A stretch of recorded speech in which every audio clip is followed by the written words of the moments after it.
प्रणाम। स्वस्थ रहने के लिए जितना अच्छा सनातन धर्म में काम हुआ है उसकी गिनती नहीं की जा सकती है। अद्भुत है।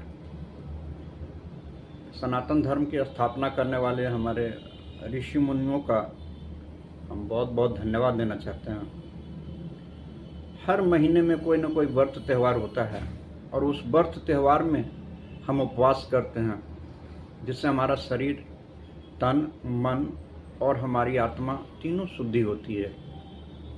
तीनों का शुद्धि होना ही वास्तव में वास्तविक स्वस्थ है, क्योंकि तीन अस्वस्थता भी है: आधि, व्याधि और उपाधि। इन तीनों को स्वस्थ होने के लिए हमें अध्यात्म को भी समझना पड़ेगा और इसीलिए चतुर्मास रखा गया है। 4 मास की क्या आवश्यकता हो गई? व्रत त्यौहार तो हमेशा होता है, फिर चतुर्मास की इतनी आवश्यकता क्यों पड़ गई? तो जो चतुर्मास है वो सावन से शुरू होता है। सावन, भादो, आश्विन और कार्तिक, ये 4 महीना है। वास्तव में हमारे जो अंतःकरण है वो 4 है: मन, बुद्धि, चित्त और अहंकार। तो जो सावन है, सावन, सा मीन्स सत्य और वन मीन्स वन, यानी सावन सत्य को धारण कर है, ये सावन है। इसीलिए भगवान शिव की पूजा होती है ना। शिवलिंग में अगर देखोगे तो 4 चीज़ें होती है ना। अगर वो उस चारों ओर जो उसमें है उनमें 4 चीज़ है: गाय है, गणेश जी हैं, कार्तिक भगवान हैं और माता पार्वती हैं, है ना। ये भी 4 अंतःकरण का ही संदेश है। उसमें भी वही 4 का अंतःकरण की बात कही गई है। तो सावन महीने में जो है वो है कि हम अपने अहंकार का त्याग करें, गौ बन जाएं, गौ। इसलिए हमारे यहाँ गौ की बहुत बहुत मतलब हिंदू धर्म को अगर बचाना है तो गौ रक्षा बहुत ही आवश्यक है। गाय इतना पवित्र जीव कोई जीव जंतु है ही नहीं। और गाय जब पाली जाती थी तो उस गाय से हमारे देश में हमारी भूमि जो है वो पवित्र होती थी। गौमूत्र और जो गोबर है वो तो मिलता ही मिलता था। सोचो जरा कि जो बेस्ट प्रोडक्ट है वो जब इतना लाभदायी होगा तो बाकी जो उसका दूध, घी और तमाम चीज़ें, उसको सब चीज़ उसका जो था लाभदायी था। हमारे ऋषि मुनि उस चीज़ को जानते थे। इसलिए देश जो है उस समय, जिस समय हमारे यहाँ गायों की संख्या बहुत थी, है ना, वो काल हमारे यहाँ सबसे समृद्धिवान था। तब हमारे यहाँ का टेक्नोलॉजी भी बहुत अच्छी थी और हमारे यहाँ का जो अध्यात्म और विज्ञान दोनों क्षेत्र बहुत अच्छा था। उस समय नालंदा जैसा पूरे विश्व से लोग आते थे पढ़ने के लिए।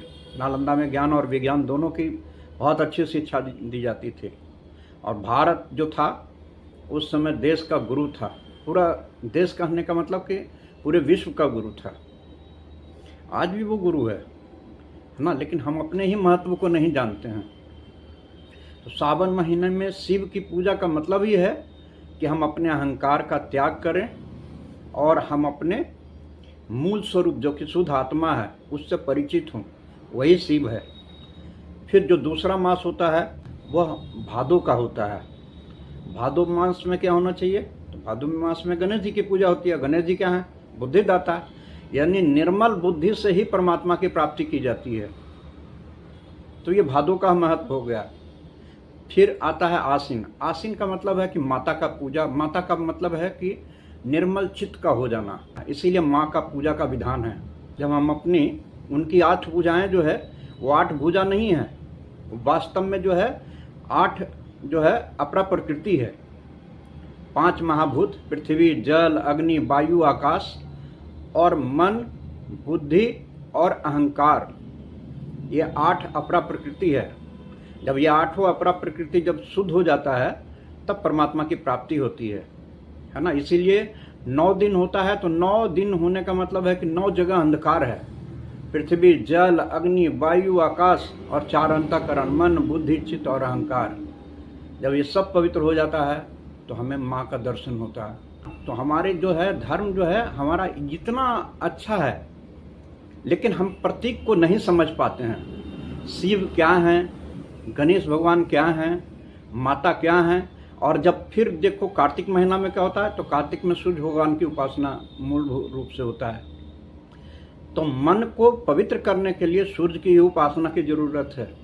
दरअसल वही शुद्ध चैतन्य है और उस चैतन्य को समझना होता है। जब सूर्य का उदय होता है उस समय वो सावित्री होती है। सावित्री का मतलब होता है सत्य का विस्तार, और त्री यानी उस समय जब जीव होता है, लालिमा जो होती है, लेकिन उसके बाद धीरे धीरे वो चैतन्य होता है तो गायत्री बन जाती है। इसलिए गायत्री की इतना महत्व गाया गया है। तो चतुर्मास जो है ये चारों अंतःकरण को शुद्ध करने के लिए है कि हम अपने अहंकार को पवित्र करें, अहंकार रहित होकर के अपने चैतन्य स्वरूप आत्मा को जानें, बुद्धि को निर्मल करें और परम पवित्र आत्मा को पहचान करें, अपने चित्त को निर्मल करें और अपने आत्म भाव से स्थित हो जाएं, अपने मन का निर्मल करें, मन का जहाँ से विस्तार है मन को उसी स्रोत में ले जाएं जो आत्मा है और आत्म स्थित हो जाएं। यही चतुर्मास का मेन उद्देश्य है। यही हमारे महापुरुष इन चतुर्मास के द्वारा देना चाहते हैं। हम अपने मूर्ति के द्वारा उस प्रतीक को समझें और वास्तविक पूजा को करें। आप सबका बहुत बहुत धन्यवाद।